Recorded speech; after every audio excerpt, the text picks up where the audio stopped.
மக்கள் நீதி மையம் துவங்கிய காலகட்டத்தில் குடும்ப அரசியல் தமிழ்நாட்டையே குழி தோண்டி புதைக்கிறாங்க திமுகன்னு சொல்லி எதிர்த்து அரசியல் ஆரம்பிச்சிங்க. இன்னைக்கு உடனே வந்திருக்கீங்க, எப்படி உங்களோட பதில் என்ன சார்? நாட்டுக்கு தேவை, அதனால் வந்திருக்கிறேன். நாட்டுக்கு தேவை, அதனால வந்திருக்கேன். அதனாலதான் இந்த புள்ளி வச்ச கூட்டணிக்குள்ள சேர்ந்திருக்கேன். கூச்சமாவே இல்ல, கொஞ்சம் கூட வெக்கமாவே இல்ல. உங்களுக்கு எல்லாம் அசிங்கமாவே இருக்காதா சார்? அது எப்படி சார் உங்களால மட்டும் இப்பேற்பட்ட மானங்கெட்டத்தனமான ஒரு வாழ்க்கைய வாழ முடியுது? கேவலம் காசுக்காக இப்படியுமா மாத்தி மாத்தி பேசுவீங்க? வாயை வித்து இப்படிப்பட்ட ஒரு பொழப்ப பொழைக்கிறதுக்கு நீங்க பொழைக்காமே இருந்திருக்கலாமே. பிச்செடுத்து ஒரு பொழப்ப பொழைக்கலாமே. எதுக்கு சார் அரசியலுக்கு வரீங்க? உங்களெல்லாம் நம்பி ஒரு பெரிய கூட்டம் வந்தது பாருங்க. அதுங்களை நினைச்சாதான் ரொம்ப பாவமா இருக்கு. சரி, இதெல்லாம் ஒரு ஓரமா இருக்கட்டும். நாம இன்னைக்கான மேட்டருக்கு வருவோம். காலங்காத்தால 4:30 மணிக்கு எழுந்து குளிக்காம பல்லு தேய்க்காம நமாஸ் பண்ணதுக்கு அப்புறமா இந்தியா மீது தாக்குதல் நடத்தலாம்னு நாங்க இருந்தோம். ஏகப்பட்ட பிளான்களை நாங்க போட்டு வச்சிருந்தோம். ஆனா அதுக்கு முன்னாடி மோடி அரசு எங்க மீது கொடூரமான தாக்குதல் நடத்தியிருக்காங்க. அவங்க கிட்ட இருக்கக்கூடிய பிரம்மோஸ் ஏவுகணையை எங்க மீது ஏவி இருக்காங்க. எங்க நாட்டுல இருந்த பல ஏர்பேஸ ஏர்போர்ட் எல்லாம் அவங்க சிதைச்சு விட்டுருக்காங்க. தூள் தூளா நொறுக்கி விட்டுருக்காங்க. நமாஸ் பண்ணிட்டு அல்லாஹ் கிட்ட ஆசீர்வாதம் வாங்கி இந்தியர்களை கொல்லலாம்னு நாங்க இருந்தோம். ஆனா அதுக்குள்ள மோடி எங்க மீது தாக்குதல் நடத்திட்டாரு. இந்திய அரசு எங்களை போட்டு பொளந்துட்டாங்க, பிதுக்கி எடுத்துட்டாங்க. இந்த மோடி அரசுக்கு கொஞ்சம் கூட ஈவி இறக்கமே கிடையாது, அவங்களுக்கு மனிதாபமானமே கிடையாது அப்படின்ற மாதிரிலாம் கண்ணீர் விட்டு கதறி இருக்காரு பன்றிஸ்தானுடைய பிரதமர் Shabaz Sharif. We on 9th and 10th night, we decided to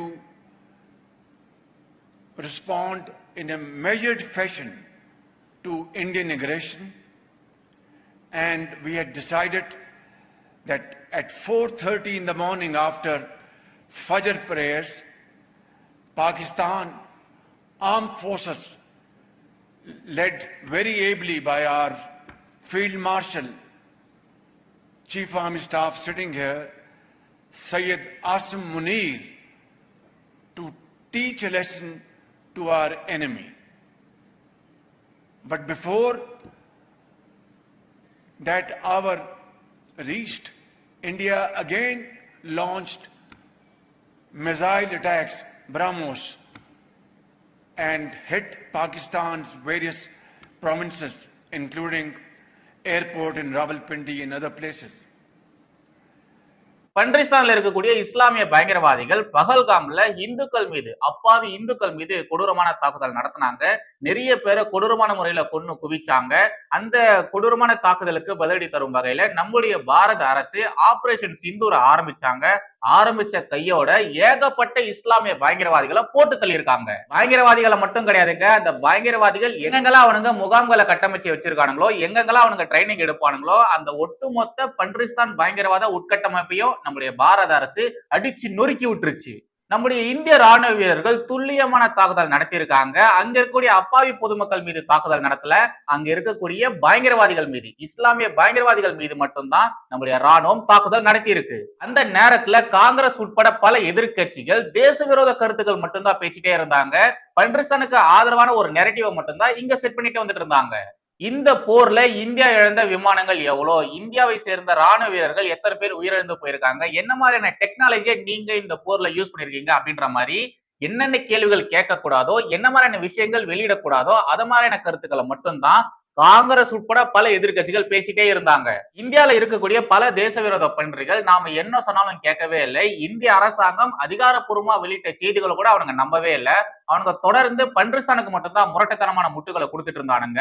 பன்றிஸ்தான் மீது இந்தியா பெருசா தாக்குதல் நடத்தவே இல்லை, வெறும் காலி இடங்கள்ல மட்டும்தான் இந்தியா தாக்குதல் நடத்திருக்கு, அங்க யாருமே இல்ல, பன்றிஸ்தான் பயங்கரவாதிகள் எல்லாருமே தப்பிச்சுட்டு போயிட்டாங்க அப்படின்ற மாதிரியான கருத்துக்களை மட்டும்தான் பப்பு அண்ட் கோ உட்பட பல பேர் பேசிட்டு இருந்தாங்க.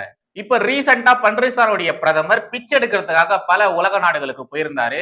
அப்போ அந்த நாடுகள் மத்தியில இந்தியா எங்க மீது எப்படிலாம் தாக்குதல் நடத்தியிருக்காங்க, என்ன மாதிரியான ஏவுகணைகளை யூஸ் பண்ணியிருக்காங்க, நாங்க அவங்க மீது எப்படி தாக்குதல் நடத்தலாம்னு பிளான் போட்டு வச்சிருந்தோம் அப்படின்ற ஒட்டுமொத்த விவகாரத்தையும் கண்ணீர் சிந்த எல்லா விஷயத்தையுமே அவர் பேசியிருக்காரு. எல்லாத்தையுமே போட்டு உடைச்சிருக்காரு. நம்முடைய பாரத அரசாங்கம் அதிகாரப்பூர்வமா வெளியிட்ட எந்த ஒரு விஷயத்தையும் இங்க இருக்கக்கூடியவர்கள் நம்பவே இல்லை. முக்கியமா நம்ம நாட்டினுடைய முப்படை தளபதிகள் சொன்ன விஷயத்தை இங்க இருக்கிறவனுங்க எவனுமே கேட்கவே இல்லை.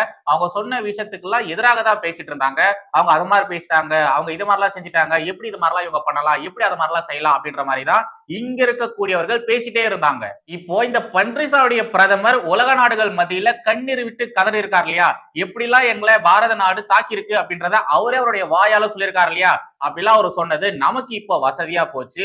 லோக்கல்ல இருக்கக்கூடிய பன்றிகள், இந்த தேச விரோத பன்றிகள், பன்றிஸ்தானுக்கு முட்டு கொடுத்துட்டு இருந்த அந்த பன்றிகள் இப்ப வச்சு ஒத்துக்கோங்கன்னு நினைக்கிறேன். எப்படி இந்தியா அவனுங்க மீது தாக்குதல் நடத்திருக்கு அப்படின்றத இப்பவாச்சும் இவனுங்களா கேட்பாங்கன்னு நினைக்கிறேன். அந்த பன்றிஸ்தான் பிரதமர் பேசினதுலே ஹைலைட்டான விஷயம் என்னன்னா, நமாஸ் பண்ணதுக்கு அப்புறமா நாங்க இந்தியா மீது தாக்குதல் நடத்தலாம்னு இருந்தோம், இந்தியர்களை கொல்லலாம்னு இருந்தோம்.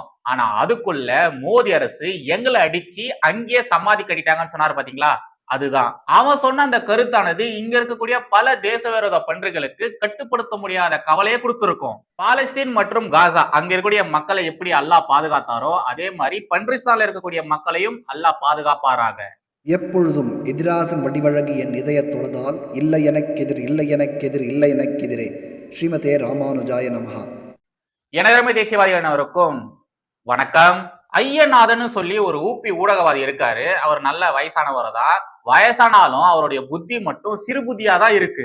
எப்பவுமே அந்த ஆளு மத்திய அரசையும் பாஜகவையும் பிரதமர் மோடியையும் அடிப்படை ஆதாரம் கூட இல்லாம எப்ப பார்த்தாலும் திட்டிட்டே தான் இருப்பாரு. பல அவதூறு கருத்துக்களை அள்ளி வீசிட்டே தான் இருப்பாரு. சோசியல் மீடியாவோட வளர்ச்சி மட்டும் இப்ப இல்லைன்னு வச்சுக்கோங்களேன், இவனை மாதிரி இருக்கக்கூடிய 4ஆம் தர நபர்கள் எல்லாருமே சமூகத்துல அந்தஸ்துள்ள ஆளா மாறி போயிருப்பாங்க. சமீபத்துல அந்த ஆளு பேசின ஒரு வீடியோ போடுறேன், தயவு செய்து பாருங்களேன்.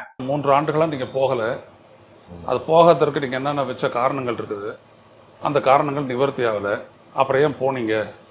இதற்கு முதல்வர் பதில் சொல்ல வேண்டும் அப்படின்னோம்னா அது பொறுப்புள்ள அரசியல்.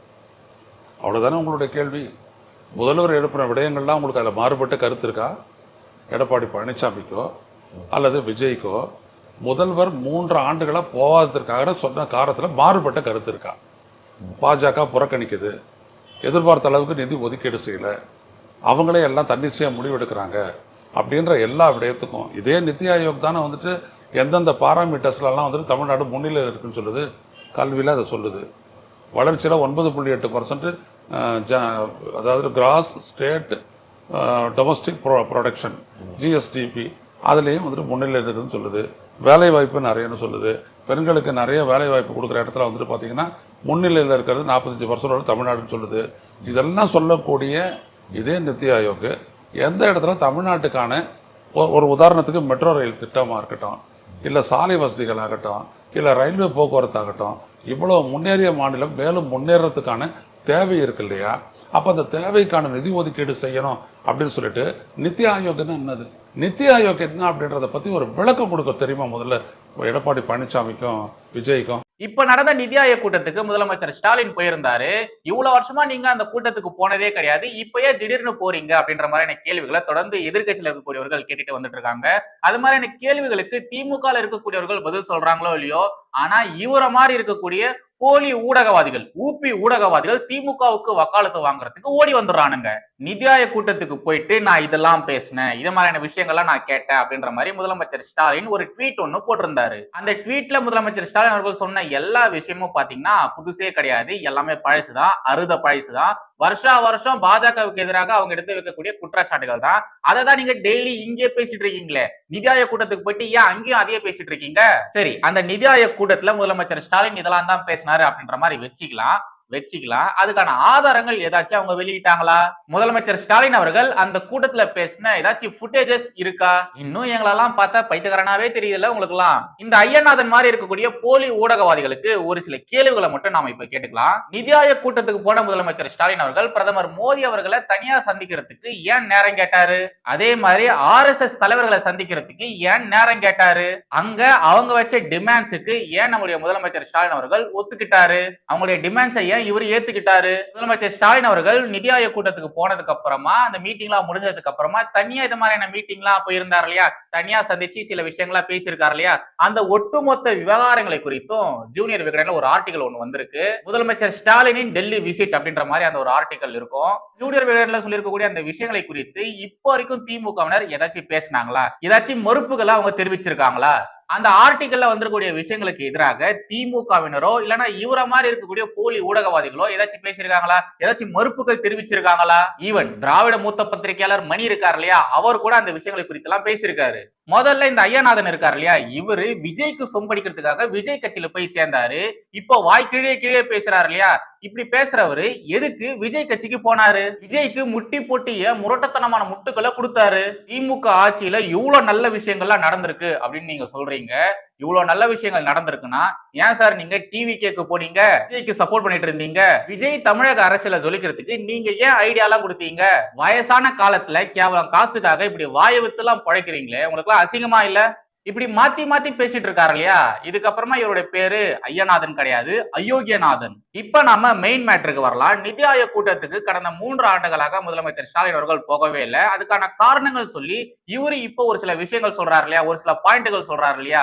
மத்திய அரசு தமிழர்களையும் தமிழகத்தையும் வஞ்சிக்குது, தமிழகத்துக்கு தேவையான நிதியை மத்திய அரசு கொடுக்கறதே கிடையாது, அதனால நிதி ஆயோக் கூட்டத்துக்கு முதலமைச்சர் ஸ்டாலின் போகலன்னு இந்த அயோக்கியநாதன் இங்க சொல்றாரு இல்லையா. இவர் சொல்ற இந்த விஷயங்கள் எல்லாமே உண்மையா?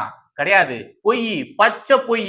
இப்போ முதலமைச்சர் ஸ்டாலின் அவர்கள் அந்த நிதி ஆயோக் கூட்டத்துக்கு போகாம இருந்தார் இல்லையா, அதுக்கான காரணங்களை, உண்மையான காரணங்களை நான் உங்களுக்கு சொல்றேன். முதல் மீட்டிங் வரும்பொழுது நம்முடைய முதலமைச்சர் ஸ்டாலின் அவர்கள் என் தந்தையினுடைய நினைவு தினம் வருது அப்படின்ற மாதிரி சொல்லி அந்த மீட்டிங்க்கு ஸ்டாலின் அவர்கள் போகவே இல்லை. கருணாநிதி அவருடைய நினைவு நாள் வருதுன்னு சொல்லிதான் ஸ்டாலின் அவர்கள் போகவே இல்லை.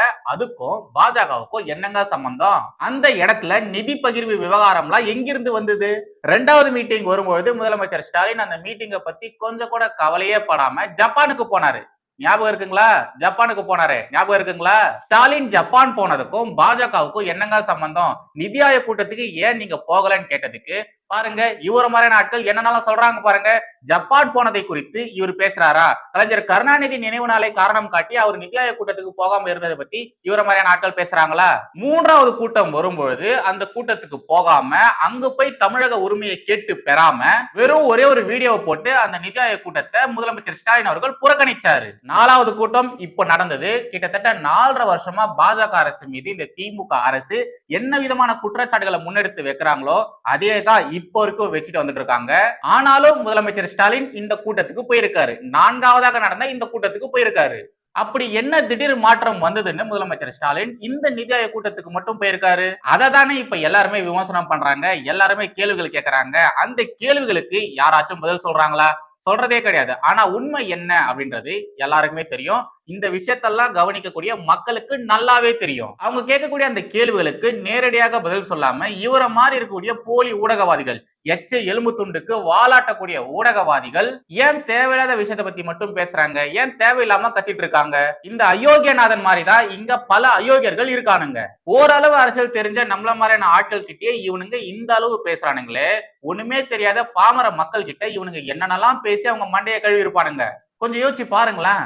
கடைசியாக இஸ்லாத்தில் பெண் சுதந்திரம் எப்படி இருக்கு அப்படின்றத உங்களுக்கு நான் லைவ் எக்ஸாம்பிளா காட்டுறேன். அதுவும் திமுக சார்பாக ராஜ்யசபா எம்பி ஆக போற ஒரு இஸ்லாமிய பெண், அவங்க மூலியமாவே நான் உங்களுக்கு எடுத்து காட்டுறேன். ஃபர்ஸ்ட் இந்த போட்டோவை பாருங்களேன். இங்க லாஸ்டா நிக்கிறாங்க இல்லையா, அவங்கதான் சல்மா, அவங்க கவிஞரும் கூட.